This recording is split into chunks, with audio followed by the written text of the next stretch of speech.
खुलुमबाय आं दिनै भिडिअ मोनसे बानायनो नामायदों सिगां आं बेबायदि भिडिअ बानायफेरामोन जीवनाव प्रथमबार आं दिनै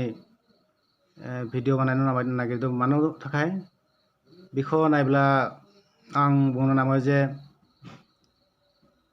मबाइलाव मोनसे निउस मोनबाय आं बे निउसआ जाबाय सनितपुर जिल्लानि कैलाश दिजु सरगियारि मुङै सासे एलपि टिचार बिनि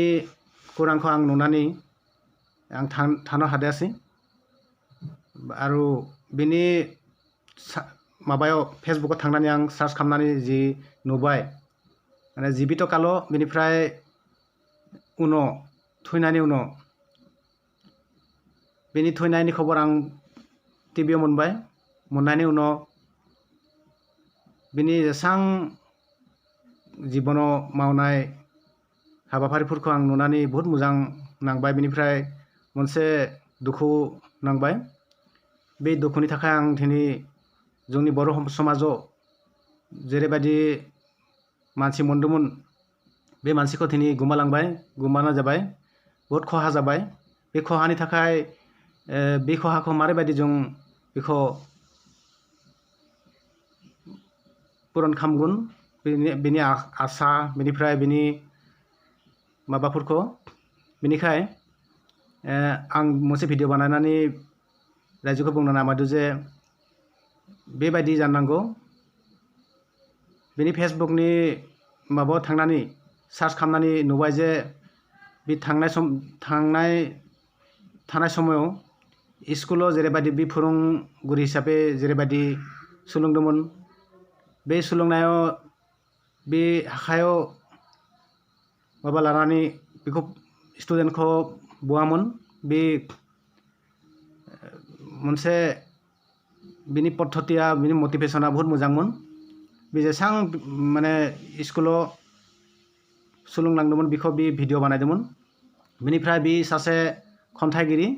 मोजां खन्थाइगिरि बे बर' भाषायाव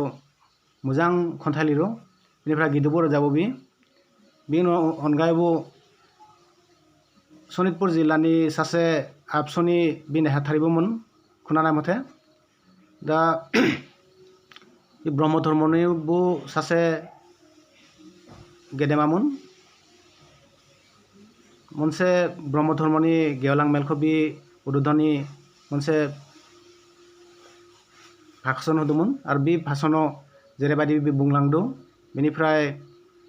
मोनसे समाव बे थानाय समाव स्टुडेन्टफोरा बेखौ मोनसे सम्बर्धना होदोंमोन बे सम्बर्धना होनाय समाव बेखौ जेरैबायदि माबा खालामदों बेनिफ्राय बेयाव बे जि मोनसे स्पिच होदों बेबो बिराद मोजांमोन गतिके बेनि आदर्श बेनि बे जेरैबायदि बे सोलिदों बेबायदि रायजोफोरा बिनि फेसबुकाव थांनानै सार्च खालामनानै नायनो नांगौ बेनिफ्राय बे हिसाबै सोलिनो नांगौ गतिके जोंनि बर' हारिनि थाखाय बहुत खहा जादों खारन आं भाबिनाय मथे सासे उपेन्द्र नाथ ब्रह्म बायदि सासे मोजां मोनसे प्रतिभाखौ जों गोमानाय जादों बेनिखाय जों बेखौ आदर्श हिसाबै लानांगौ बेबायदि थांनांगौ आं दिनै दुखु बे खोथाखौ बुंनानै आंनि अनुभबखौ आं फोरमायदों गोजोन्थों।